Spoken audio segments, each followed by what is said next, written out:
ओम। मित्रों, आज की सभा में आप सभी का स्वागत है। आज हम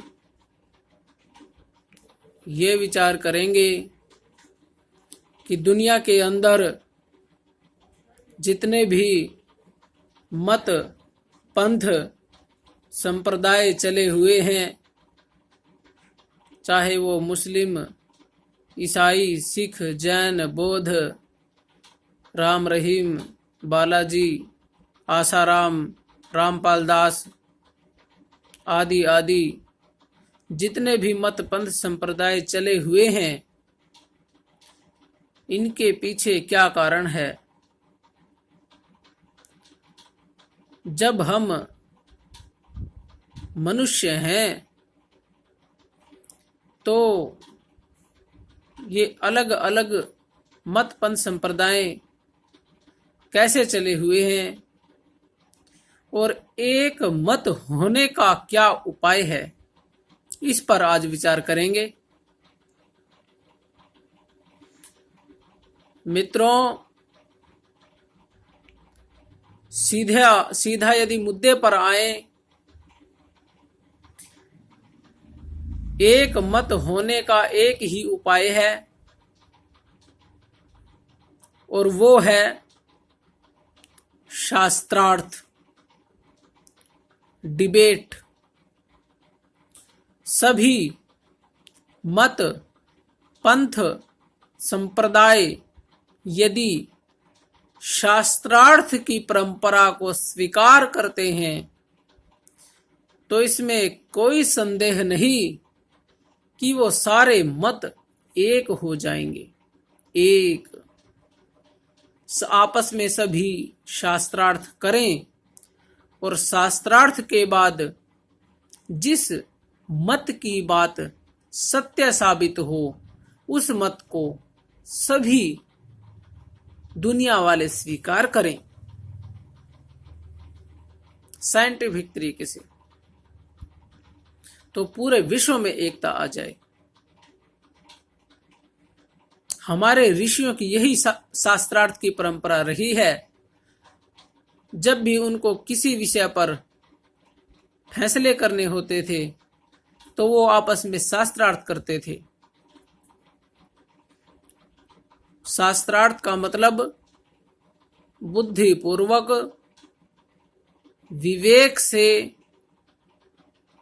तर्क से, आपस में प्यार से आप सवाल जवाब करो, यही तो शास्त्रार्थ है। और शास्त्रार्थ का मतलब कोई युद्ध नहीं है, और ना शास्त्रार्थ का मतलब ये है जैसा ये टीवी में होता है, ये शास्त्रार्थ नहीं है। ये तो झगड़ा करते हैं। शास्त्रार्थ में झगड़ा नहीं होता। शास्त्रार्थ तो बड़े प्यार से होता है।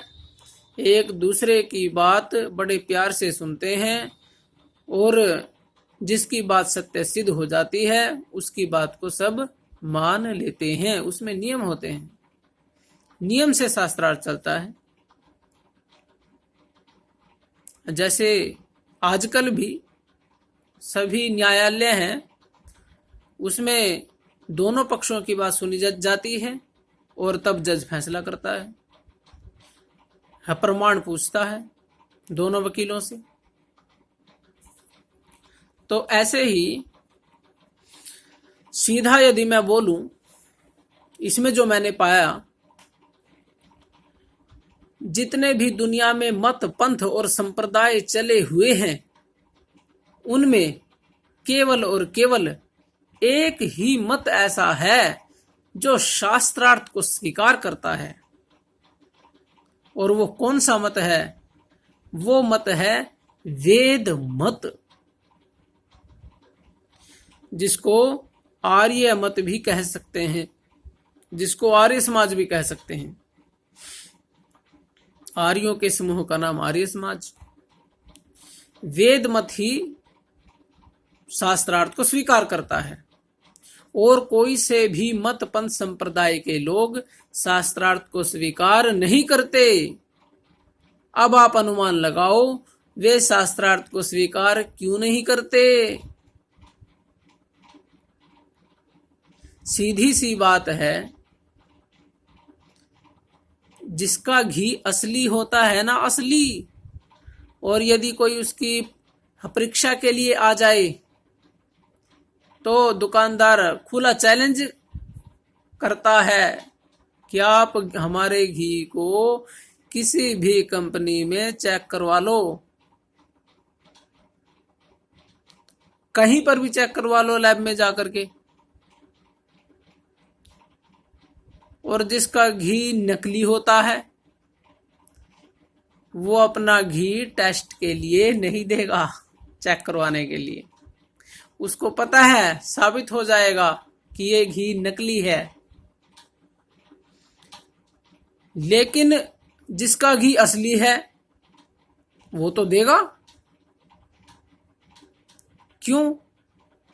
देने से उसका फायदा है, उसकी फ्री में ही मशहूरी हो जाएगी, सबको पता चल जाएगा कि लैब में टेस्ट होकर के इसका घी आया और असली घी है, सब उससे लेंगे।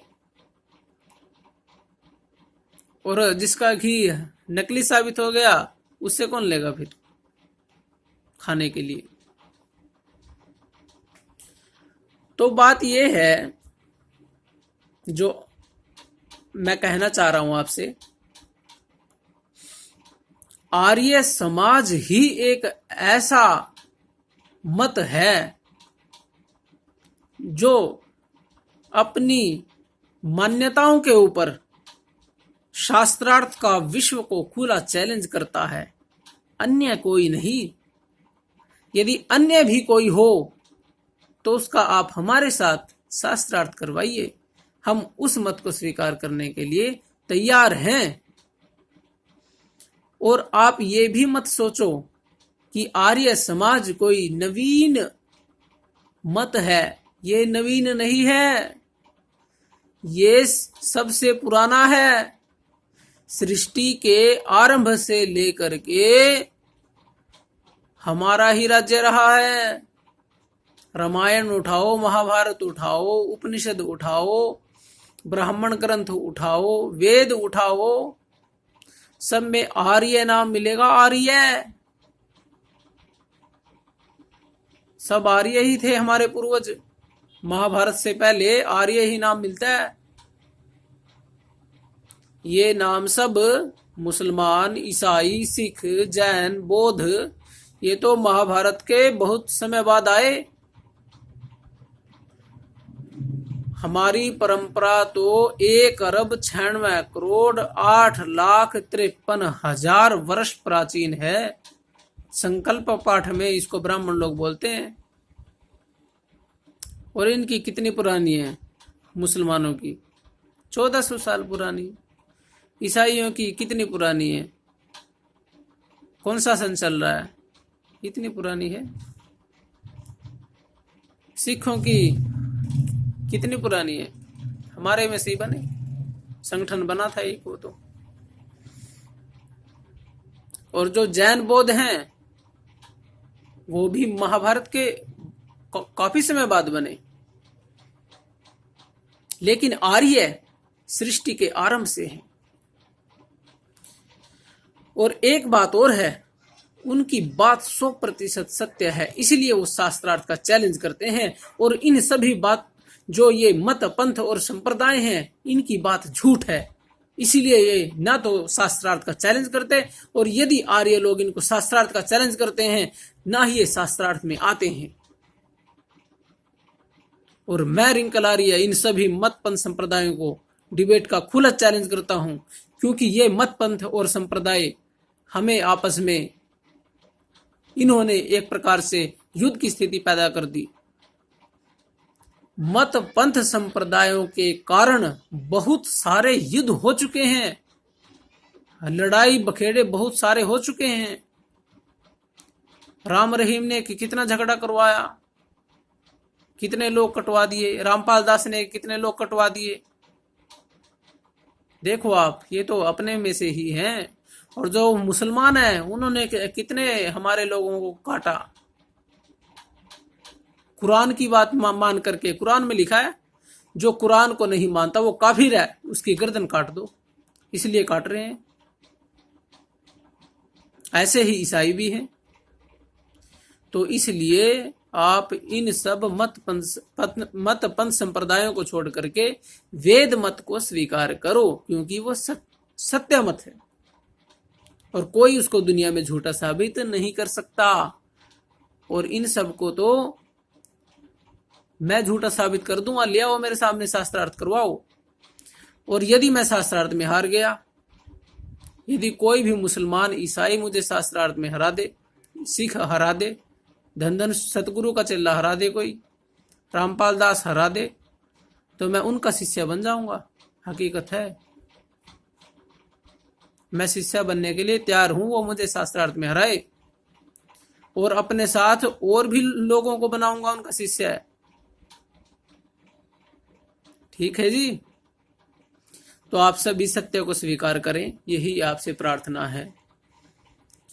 और सत्य मत वेद का है, ऋषियों का है, जिसको सृष्टि के आरंभ से हमारे पूर्वज राम कृष्ण सदा से मानते आ रहे हैं। सत्य सनातन वैदिक धर्म की जय।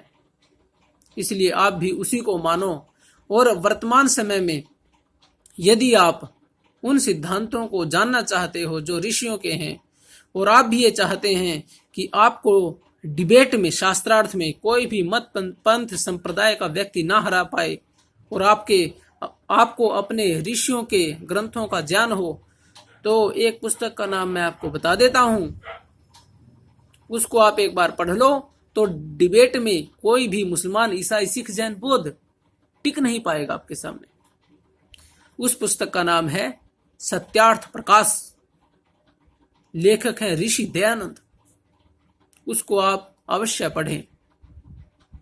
ज्यादा बड़ी पुस्तक नहीं है, लेकिन स्कूल कॉलेजों में जो आपने पढ़ा है उस सब के ऊपर भारी है।